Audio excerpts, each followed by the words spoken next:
Olá, turma! Nessa aula nós vamos relembrar os conceitos iniciais acerca dos números complexos, tá? Na realidade, o que acontece é o seguinte: existem inúmeros problemas que não podem ser resolvidos no universo do conjunto dos números reais. Por exemplo, problemas que envolvem raízes quadradas de números negativos, né? No conjunto dos números reais isso não existe, mas no conjunto dos números complexos, sim. E é para isso que houve essa ampliação, digamos assim, dos números reais, de modo que nós encontramos o conjunto dos números complexos, tá? Então, inicialmente é o seguinte, ó, o conjunto C, né, que é o conjunto dos números complexos, é formado por números que têm a forma A mais BI, sendo que A e B são números reais, com essa condição, né? O i ao quadrado ele vale menos 1. Esse i é chamado de unidade imaginária dos números complexos, tá? Só foi possível a criação desse conjunto a partir do momento que se construiu esse número, o número i, repito, chamado unidade imaginária, tá? E essa daqui, z igual a mais bi, na realidade é a forma algébrica de um número complexo, tá? Então, repito, forma algébrica do número complexo é a forma z igual a mais bi. Sendo que esse número real, a, é chamado de parte real da forma algébrica. E o número b, parte imaginária. Então, por exemplo, se eu tiver um número complexo z, que é 3 menos 5i, então observe que esse número que eu pus aqui como exemplo, ele tem a forma a mais bi, ele tem como parte real o número 3 e tem como parte imaginária o número menos 5. Perfeito? Então, repito, essa é a forma algébrica de um número complexo. Observe que A e B, como eu já falei, são números reais quaisquer, inclusive o zero. Então, por exemplo, se esse B for igual a zero, o número complexo tem apenas a forma A, ou seja, é um número real. O que significa dizer isso? Que o conjunto dos números reais está contido no conjunto dos números complexos, que é representado, melhor dizendo, pela letra C. Então, significa dizer que todo número real também é complexo, tá? Então, se esse número b for igual a zero, repito, fica só esse número e nós chamamos simplesmente de número real. Agora, se o a for igual a zero, o número complexo vai se restringir à forma bi e aí nós chamamos de número imaginário puro, tá? Bom, o número complexo também pode ser representado geometricamente e para isso a gente se utiliza de um plano chamado de plano de Argand de Gauss, tá?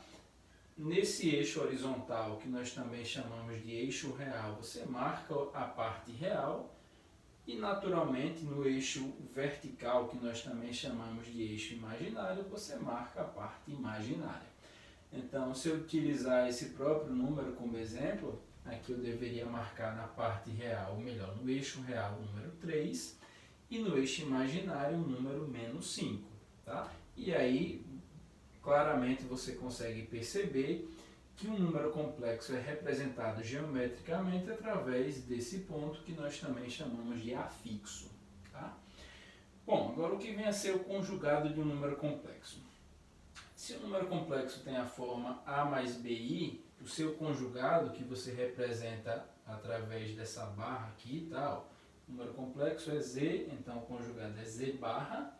Tá? Então, se o número complexo tem a forma A mais BI, o seu conjugado tem a forma A menos BI. Ou seja, para você encontrar o conjugado de um número complexo, basta você repetir o número trocando o sinal da parte imaginária. Por exemplo, se eu utilizar o número que eu usei aqui inicialmente, z igual a 3 menos 5i, o seu conjugado, que é o z barra, é o 3 mais 5i. Perfeito? Bom, como eu já disse no início, nesse vídeo eu estou trazendo apenas os conceitos iniciais de números complexos, tá? Então, para ilustrar esses conceitos que eu já me referi, eu trouxe aqui dois exemplos e aí a gente vai tentar resolvê-los agora. Bom, o primeiro exemplo é o tipo de questão das mais simples, né, que você encontra geralmente no início desse assunto, que é resolver equações do segundo grau que não têm raízes reais. Tá? A priori você vai olhar para a equação e ver que ela é convencional, né? Você não tem condições de cara já perceber que ela não tem raízes reais. Mas aí você sabe que deve usar a fórmula de Bhaskara e a partir do momento que você encontrar o discriminante, que geralmente a gente chama de delta, aí você vai perceber que no universo dos números reais essa equação não tem solução. Mas no campo dos números complexos, sim. Então vamos lá. Delta igual a b ao quadrado menos 4ac. Delta é, quem é o b? Menos 4 ao quadrado menos 4 vezes o a é 1, que está aqui na frente, vezes o c, que é 13. Aqui nós encontramos 4 ao quadrado, 16, menos 4 vezes 13, que dá 52. Portanto, delta é igual a menos 36.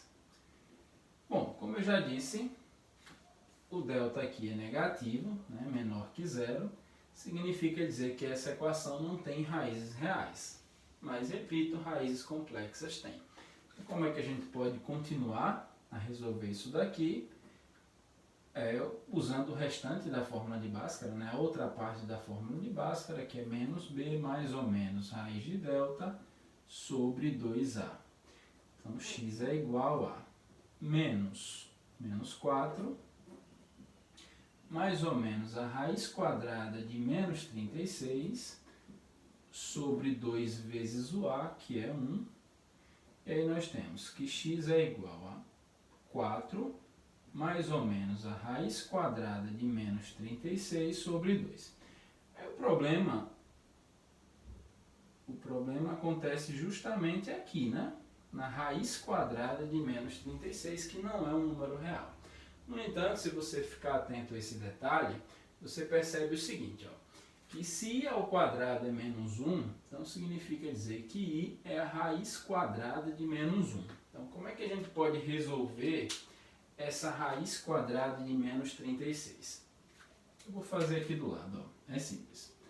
Raiz quadrada de menos 36 é como se você tivesse a raiz quadrada de 36 vezes menos 1.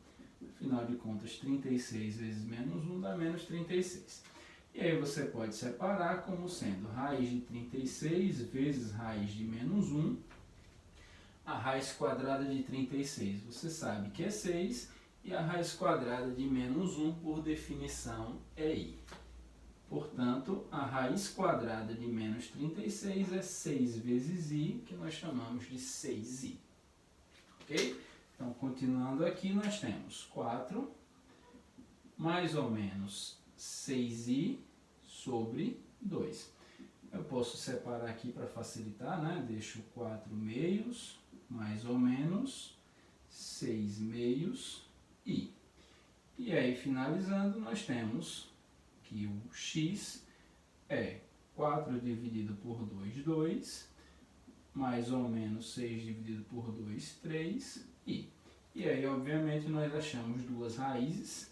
O x' é o 2 mais 3i e o x duas linhas é o 2 menos 3i. Então, está aqui as duas raízes dessa equação do segundo grau, que claramente não são números reais, e sim números complexos, na forma a mais bi. A mais bi, a mais bi. Ok? Agora o segundo exemplo vai envolver o conceito de igualdade de números complexos e também de conjugado. Vamos resolver. Sejam os números complexos Z1 e Z2, né? Veja que o Z1 está em função do x e do y. Nós precisamos determinar o x e o y de modo que Z1 seja igual ao conjugado de Z2. Então vamos lá. Quem é o número Z1? Eu vou partir do princípio de que Z1 é igual ao conjugado de Z2. Quem é o número Z1? X ao quadrado menos 5 mais 2 mais y, i. esse número também está na forma A mais BI. É só você tomar o cuidado de colocar aqui parênteses e fica ainda mais claro que tem a forma A mais BI. Igual ao conjugado de Z2. Ora, se Z2 é 4 menos 3i, o conjugado é 4 mais 3i. É só relembrar que para encontrar o conjugado, você muda o sinal da parte imaginária. E aí, como eu já falei, nós temos a igualdade de dois números complexos. A pergunta é, quando é que dois números complexos são iguais? Quando a parte real desse primeiro número é igual à parte real do segundo número, e o mesmo acontece com a parte imaginária. Ou seja, x² menos 5 tem que ser igual a 4 e 2 mais y, que é a parte imaginária de Z1, é igual a 3, que é a parte imaginária do conjugado de Z2. E eu tenho duas equações bem simples, é só resolver. Aqui nós temos que x² é igual a 4 mais 5, logo x² igual a 9, e portanto x igual a mais ou menos 3. Por outro lado, aqui nós temos que 2 mais y é igual a 3, ou seja, y é igual a 3 menos 2, resultando em y igual a 1. E aí o problema está finalizado, né? O x tanto pode ser 3 como menos 3, e o y obrigatoriamente é igual a 1. Ok? Espero que vocês tenham entendido. Logo eu vou trazer outros vídeos continuando a falar sobre números complexos. Valeu, até mais!